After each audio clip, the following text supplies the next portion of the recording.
मी रत्नदुर्गच्या किल्ल्याची चढाई करत आहे. मला समोरच एक पडका बुरुज दिसला म्हणून मी त्या दिशेने चाललो. समोर पाहतो तर हा पडका बुरुज आहे आणि लेफ्ट साईडला शिवसृष्टी आहे नवीन उभारलेली. छान आहे इथे भेट. हा समोरचा परिसर वरतून दिसतोय आणि मी इथे आल्यानंतर मला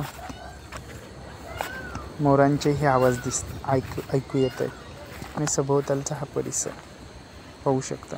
ही शिवसृष्टी इथून छान दिसते आणि पहा इथे लाटांचा कसा आवाज येतो.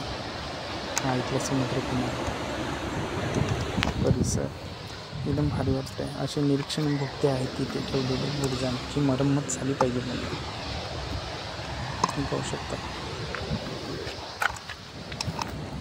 तर मी चढताना ना हा सगळा उभाच चढ आहे. चढताना थोडी दमछाक होती पण इथला परिसर एकदम छान आहे. छान वाटतं.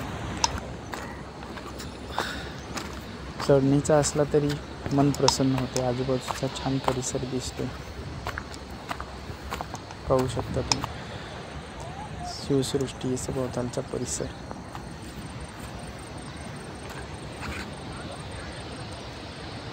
लाटांचा आवाज वगैरे अप्रतिम आहे सगळं.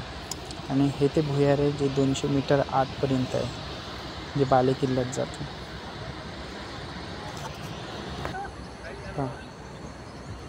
इथून उभं राहिल्यानंतर असा नयनरम्य नजारा आहे इकडे.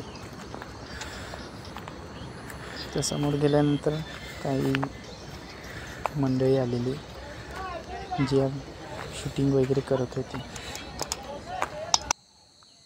हे दगड पहा, हा किनारा पहा आणि इथून दिसणारं दृश्य पहा. हे दगड आणि कसे एकदम पाषाणयुगाची आठवण करून देतात. पहा मस्त आहे ना. हे बघा मुलं ती पोज देत आहे. पण हे दगड पहा, भारी वाटते. इथून दिसणारं दृश्य एवढं मनोहारी आहे ना की मन प्रसन्न होतं आहे.